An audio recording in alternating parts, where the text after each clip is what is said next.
Hello friends, today we will be studying about the photoelectric effect. So before starting what is photoelectric effect, you should know why we are studying about it. So before the photoelectric effect, it was considered that light is made up of wave. Light is a wave and travels in the form of wave with the speed of light, that is c.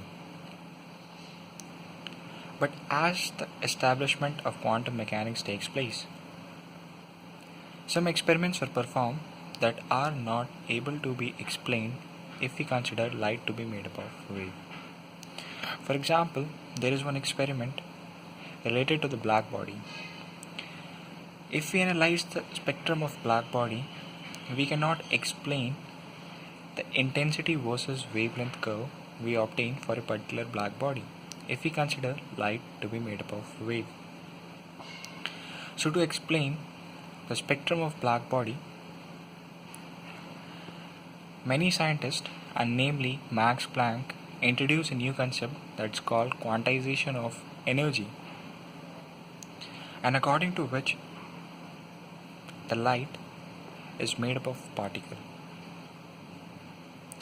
The energy is not continuously emitted, but it is emitted in the form of discrete packets called the bundles or the quanta, which are later known to be as photon.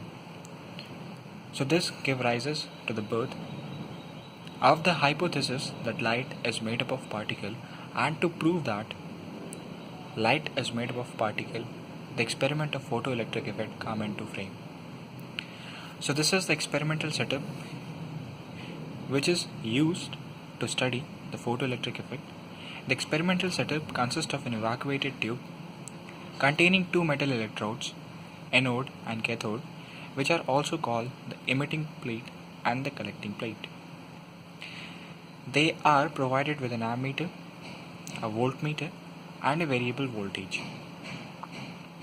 This evacuated tube is transparent such that it allows light of particular frequency to fall on the metal plate.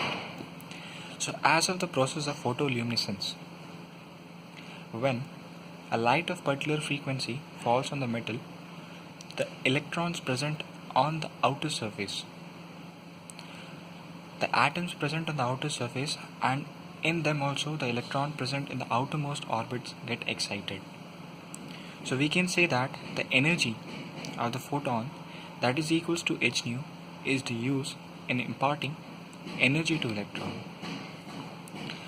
So after gaining energy, these electrons from the metal surface break out of the atom and becomes free. So we say that the anode is emitting electrons, and the electrons will move towards the collecting plate, cathode. Being despite of negative potential, the electrons have enough energy that they reaches the cathode and constitutes the current in the circuit. So this was the experimental setup used in understanding the photoelectric effect. When a ray of sufficiently high frequency, or when the radiation of sufficiently high frequency is made to fall on a metal, electrons were emitted from the anode and moved towards the cathode. So this phenomena is called the photoelectric effect, and the electrons which are emitted are called photoelectrons.